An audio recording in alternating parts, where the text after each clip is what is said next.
चल रहे लॉकडाउन के बाद समापन कर दी गई थी। कल से पूरा शहर फिर से आपको पहले की तरह मिलेंगे तो पाबंदियों के साथ सारे शहर खोल दिए गए हैं।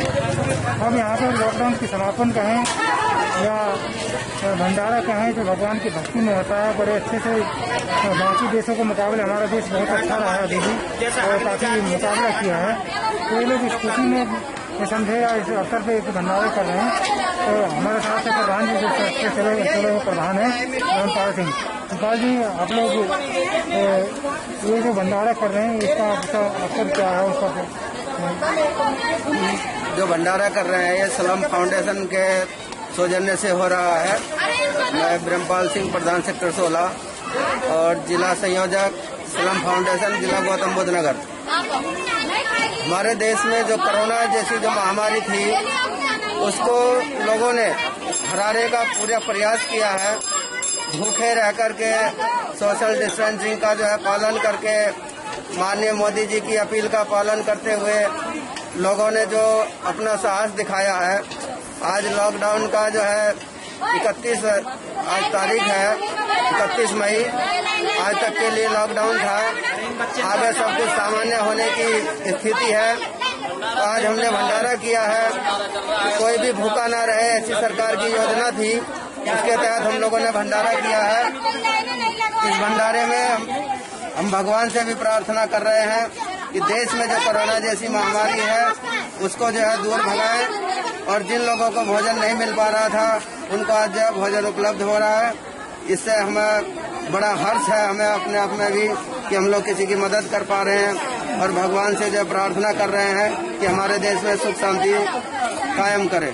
अच्छा प्रधान जी, जो 70-68 दिन के जो लॉकडाउन रहा ये बड़ी दिक्कत स्थिति सबके लिए, व्यापार से लेकर छोटे बड़े सबके लिए।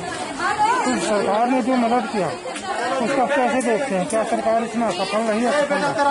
सरकार ने जो मदद किया है कोरोना जैसी महामारी को देखते हुए, सरकार ने अपनी तरफ से पूरा कोशिश किया है कि हम पूरा अपने देश में शांति बना करके रखें, कोई भी भूखा ना रहे, ऐसे प्रयास सरकार के रहे। और सरकार में कुछ लोगों की गलतियां रही होगी, लेकिन सरकार ने बहुत अच्छा इस लॉकडाउन में जो है लोगों का सहयोग किया है।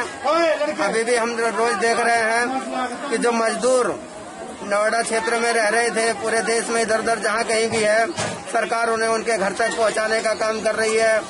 उन्हें पैसे भी दे रही है कि जिससे कि वो अपने घर जाकर अपना खर्चा चलाए। उसको राशन भी दे रही है, फ्री में बस और ट्रेन उपलब्ध करा रही है। तो सरकार की जो हमारी भूमिका है बहुत अच्छी भूमिका है और हर देश में जो है ऐसी सरकार होनी चाहिए जो जनता से समन्वय बना करके अच्छे ढंग से जो है देश को चलाने का काम करे। लेकिन इतनी सुविधाओं के बाद जो कह रहा हूँ, इसके बाद भी पलायन हुआ, पलायन की क्या कारण था? जो पलायन हुआ, कुछ लोगों का तो जो है उनका सोच ही था कि मुझे जो अपने गांव जाना है। पलायन का एक मेन उद्देश्य है अभी फिलहाल ये भी है कि इस समय गेहूं की फसल खेतों में खड़ा हुआ था। बहुत सारे लोगों की खेतों में भी काम करने के लिए जरूरत पड़ता है। अधिकतर लोग जो शहरों में है वो किसान हैं, उन्हें अपने गेहूं काटने थे जिससे कि जो है देश में जो है कोई भूखा ना रहे, उसमें अन्न की जरूरत पड़ती है। इसलिए खेतों में जो अन्न था उसको काटने के लिए भी लोगों को जो है जाना पड़ा है। अच्छा, आपकी नज़र में जनता ने कितना सहयोग किया इसमें? जनता ने बहुत भारी सहयोग किया है, बहुत धैर्य के साथ। माननीय प्रधानमंत्री जी की जो अपील रही है देश में हमारे, उसमें लोगों ने जो है बहुत साथ दिया है। लोगों ने जो है दिए भी जलाए हैं, लोगों ने जो है तालियां भी बजाई, लोगों ने थालियां भी बजाई हैं। पूरे तरीके से लोगों ने जो है साथ दिया है। तो कुछ लोगों का कहना ताली खाली कुछ नहीं हुआ। नहीं, वो कुछ लोगों की सोच है। कुछ लोग जो है हमेशा देश की दिशा के विपरीत ही होते हैं कि देश का भला ना हो, जनता का भला ना हो। कुछ लोग ऐसे हर जगह पर होते हैं, ये उनकी सोच है। लेकिन जिन लोगों ने जो है पालन किया है या जिन लोगों ने पालन कराने के लिए निर्देश किए हैं, उन्होंने कुछ सोच करके किया है और देश की भलाई के लिए किया है और अपनी भलाई के लिए किया है। आप लोग ये जो कर रहे हैं, क्या आपकी मोटिव मैंने क्या उद्देश्य क्या है और कब तक चलेगा? आज आखिरी दिन है, तो जनता को क्या कहना चाहता हूँ? आज आखिरी दिन है। मैं जनता से निवेदन करना चाहता हूँ कि आज जो हम लोगों ने भंडारा किया है कि कोई भूखा न रहे, उस उद्देश्य से हम लोगों ने भंडारा किया है। अब आगे काम धंधे खुलने जा रहे हैं, सब लोग जो है अपने अपने काम करें। और अगर कहीं किसी को उस तरीके की फिर भी कोई दिक्कत रहती है कि अगर कोई भूखा है तो हम लोग उसकी मदद करेंगे। लेकिन जनता से भी हमारी अपील है कि जो माननीय प्रधानमंत्री जी का निर्देश है कि अपनी रक्षा स्वयं करनी है, हम लोग लॉकडाउन का पालन करते हुए अपने काम धंधे करेंगे, अपना जीवन सुरक्षित रखें और अपने देश को सुरक्षित रखें। जैसा कि आपको पता है कि यहाँ पे सेक्टर 17 की स्लम बस्ती है, यहाँ पे भंडारे चलाए जा रहे हैं। कि हमारे साथ अब हैं सेक्टर 18 के प्रधान जी हैं दीक्षित जी। इनसे जानते कि इन्होंने आखिर 68 दिन के लॉकडाउन को कैसे झेला और कैसे देखा। सर, सबसे पहले मैं जानना चाहता हूँ कि जो 68 दिन का लॉकडाउन था आपकी नज़र में कितना सही था, क्योंकि कुछ लोग कह रहे सफल है और कुछ लोग विफल है। देखिए, सरकार का माननीय प्रधानमंत्री जी का जो आदेश हुआ, इस बात का आदेश हुआ कि 1 दिन के लिए लॉकडाउन होगा। उसके बाद लॉकडाउन धीरे धीरे बढ़ाते गए और पूरी देश के जनता ने भरपूर मात्रा में माननीय प्रधानमंत्री और देश के मुख्यमंत्रियों का आदेश का पालन किया है।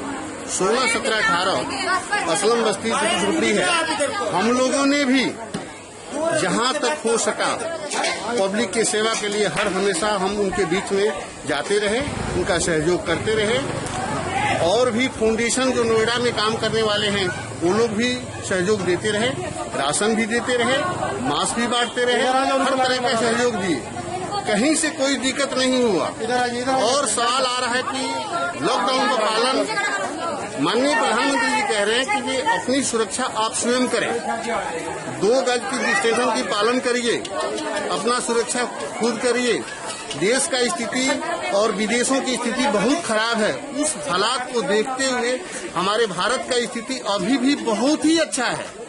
और हम लोग माननीय प्रधानमंत्री जी और उत्तर प्रदेश के मुख्यमंत्री योगी आदित्यनाथ जी का तहे दिल से हार्दिक धन्यवाद करते हैं कि इन्होंने इतनी अच्छी तरह से इस मुहिम को अंजाम दिया है कि कोरोना हारेगा, हमारा भारत जीतेगा। और योगी जी ने जो काम किया है विश्व रिकॉर्डेड है। मजदूरों को, प्रवासियों को उनके घर तक पहुंचाने का काम, बस की व्यवस्थाएं, ट्रेन की व्यवस्था, भोजन की व्यवस्था, प्रवासियों के राशन का व्यवस्था, पैसे का भी व्यवस्था किया गया है और भरपूर सहयोग मिला है। और योगी जी को तो जितना भी हम कहें वो कम है। तो कल से अनलॉक 1 चालू हो रहा है, तो कल से आप क्या कहना चाहेंगे जनता को? देखिए, समय देश के आर्थिक व्यवस्था को देखते हुए हमारी आर्थिक व्यवस्था बहुत पीछे जा रहा है। अमेरिका जैसे देश घुटना टेकने को तैयार हो गया, हम भारत बहुत पीछे थे। और इस स्थिति को देखते हुए लॉकडाउन को ओपन किया जा रहा है। धीरे धीरे जहां सामान्य स्थिति है वहां खोला जा रहा है और जहां रेड जोन में है उनको लॉक ही रखा जाएगा। और धीरे धीरे कुछ काम का खोला जा रहा है और यहाँ से कुछ प्रवासी प्लान कर गए हैं। फिर वो प्रवासी आएंगे, सिस्टम के तहत आएंगे और काम करेंगे। वो लोग गए हैं, अपने हर आदमी को एक धारणा बन गया कि मुझे अपने गांव जाना है, तो उन्होंने गया और फिर वापस आएंगे। स्थिति धीरे धीरे सामान्य हो जाएगी और जैसे हमारा चल रहा था उस तरह से ठीक ठाक से चलेगा। और हमारे योगी जी ने तो मैंने रिकॉर्ड कर दिया। जनता को आपकी तरफ से क्या संदेश है? जनता कैसे डिस्टेंस पालन करोगे? देखिए, जनता के हम लोग यही समझा रहे हैं कि देखिए आप डिसीजन को पालन करिए, मास्क लगा के चलिए, बिना मास्क के कहीं बाहर मत जाइए और अपना सुरक्षा स्वयं करिए, दूरी का पालन करिए। जरूरत है तभी बाहर जाइए, अन्यथा घर में ही रहिए। और काम की बात है तो काम भी करिए तो डिस्टेंस के आधार पर ही करिए। हम यही समझा।